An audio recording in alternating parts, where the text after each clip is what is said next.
RCCB और ELCB दोनों में क्या अंतर है और आखिर क्यों आरसीसीबी ईएलसीबी से ज़्यादा बेहतर है, ये दोनों ही बातें आज आपको इस वीडियो में बिल्कुल क्लियर होने वाली हैं। और अगर आपने अब तक चैनल को सब्सक्राइब नहीं किया है तो प्लीज़ ज़रूर से कर लेना और साथ में घंटी दबा के जो ऑल वाला ऑप्शन होता है उस पर भी क्लिक कर देना, क्योंकि यकीन मानो अभी ऐसी बहुत सारी नॉलेज है जो कि मैं आपके साथ शेयर करना चाहता हूँ। आरसीसीबी का मतलब होता है रेजिडुअल करंट सर्किट ब्रेकर। इसी के साथ साथ इसके और भी नाम है, जैसे कि आरसीडी यानी कि रेजिडुअल करंट डिवाइस, ऐसे ही आरसीबी रेजिडुअल सर्किट ब्रेकर, ऐसे ईएलसीबी का मतलब होता है अर्थ लीकेज सर्किट ब्रेकर।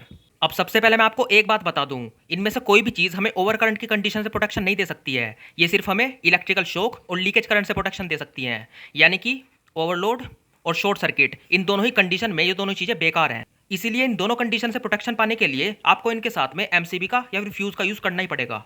अब आते हैं इनकी वर्किंग पे। एक आरसीसीबी जो है वो मिनिमम 2 पोल्स की होती है, मतलब आपको कोई भी 1 पोल की आरसीसीबी देखने को नहीं मिलेगी, वो या तो 2 होगी या फिर उससे ज़्यादा होगी। मतलब ये एक आरसीसीबी है, ये होगा इसका पहला पोल और ये हो गया दूसरा पोल। ये वाला जो पोल है ये है फेज़ का, यानी कि यहाँ से जाएगा फेज़ इनपुट में और यहाँ से मिलेगा आपको आउटपुट में। और ये वाला पोल है न्यूट्रल का, यहाँ से होगा इनपुट और यहाँ से मिलेगा आउटपुट। मतलब आप अपना जो भी लोड है वो यहाँ पे जोड़ सकते हो। ऐसा ही सेम ईएलसीबी में होता है। ये भी आपको 1 पोल की देखने को नहीं मिलेगी, या तो ये 2 की होगी या फिर इससे ऊपर की होगी। लेकिन इसमें एक चीज़ एक्स्ट्रा होती है, मतलब यह है ईएलसीबी, यह है इनपुट का फेज़, यह आउटपुट का फेज़, यह है इनपुट का न्यूट्रल, यह आउटपुट का न्यूट्रल। इसमें सिर्फ एक चीज़ एक्स्ट्रा होगी जो कि होगी अर्थिंग। मतलब इसमें एक होगी इनपुट अर्थिंग और एक होगी आउटपुट अर्थिंग।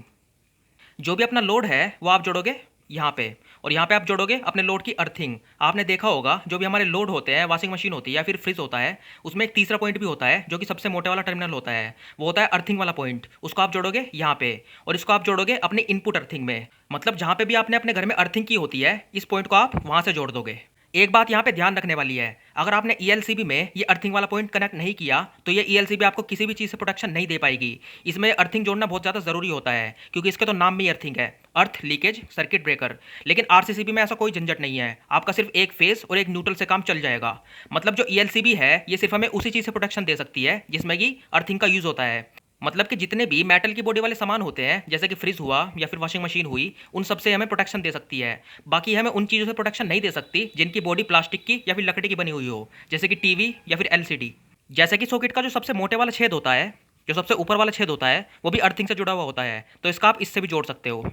अब एक आरसीबी का जो फंडा है वो बिल्कुल सिंपल है। न्यूट्रल का जो करंट है वो फेस के करंट के बिल्कुल इक्वल होना चाहिए। अगर ऐसा नहीं होता है तो आपकी आरसीबी जो है वो ट्रिप हो जाएगी। मतलब ये कि अगर फेस से आ रहा है 1.2 एम्पियर का करंट और न्यूट्रल में जा रहा है 1 एम्पियर का करंट, इसका मतलब ये है कि ये जो 0.2 एम्पियर है ये न्यूट्रल में ना जाके कहीं और ही जा रहा है। इसका मतलब या तो ये अर्थिंग में जा रहा है या फिर किसी की बॉडी से टच हो रहा है। मतलब अगर किसी ने गलती से यहाँ पे तार कटा हुआ है और उसने उस तार को छू लिया तो वो जो करंट है ये 0.2 एम्पियर ये उसके शरीर में जा रहा है, और ये इस चीज़ को नाप लेगा। ये जो आरसीबी है इस चीज़ को नाप लेगी और तुरंत ट्रिप हो जाएगी। जबकि एक ईएलसीबी में क्या होता है, इसको फेस के और न्यूट्रल के करंट से कोई मतलब नहीं है, इसको मतलब है इस अर्थिंग वाले करंट से।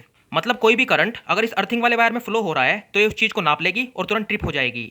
मतलब मान लो कोई भी ऐसी चीज़ है जो कि लोहे की बनी हुई है, मतलब जिसमें भी अर्थिंग प्रोवाइडेड है, जैसे कोई वॉशिंग मशीन है, तो उसके अंदर फेस जा रहा है और इधर से न्यूट्रल जा रहा है। अब गलती से जो वायर है फेस का ये कट गया है और कट के ये इसकी बॉडी पे टच हो गया है। अब जो अर्थिंग वाला वायर होता है वो क्या होता है, बॉडी से कनेक्टेड होता है। जो भी लोहे के उपकरण होते हैं, मेटल के उपकरण होते हैं, अर्थिंग वाला टर्मिनल उनकी बॉडी से ही कनेक्ट होता है।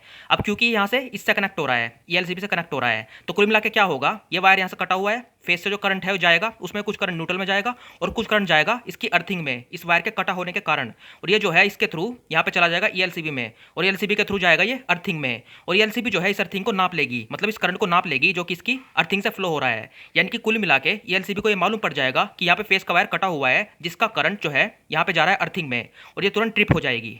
यानी कि जो ईएलसीबी होती है वो हमें जो अर्थिंग में लीकेज करंट जा रहा है उससे प्रोटेक्शन देती है।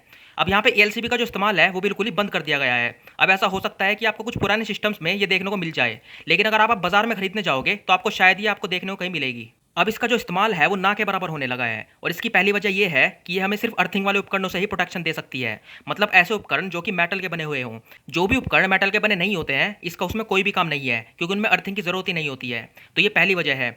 दूसरी वजह यह है कि ये हर बार हमें इलेक्ट्रिकल शॉक से प्रोटेक्शन नहीं दे सकती है। फॉर एग्जाम्पल, मान लो इसके फेस से हमने एक वायर निकाला, ये हमें कहीं पर कनेक्ट करना है, ठीक है, तो यहाँ पे हमने इसे कहीं किसी उपकरण से जोड़ दिया। अब मान लो जो फेस का वायर है उस उपकरण में जाने से पहले ही कहीं पे कट गया है, इसका जो इंसुलेशन है वो खराब हो गया है। अब जब भी कोई इसे टच करेगा उसको एक झटका लगेगा बहुत ही अच्छे वाला। और ये जो है ये हमें उस झटके से नहीं बचा पाएगी, क्योंकि यहाँ पे जो वायर है इस उपकरण से बाहर कहीं पे कटा है। अगर ये इसके अंदर कटता और ये इसकी अर्थिंग पे टच हो जाता तो जाके ये ट्रिप होता, लेकिन ये बाहर कटा है तो इसको पता ही नहीं चलेगा कि यहाँ पे वायर कटा हुआ है, क्योंकि ये अर्थिंग के प्रोसेस पे ही काम करता है। और अगर इस वायर को कोई भी छुएगा तो उसको झटका तो लगना ही है। तो मतलब कुल मिला के ये हमें सिर्फ अर्थिंग के थ्रू ही प्रोटेक्शन दे सकती है।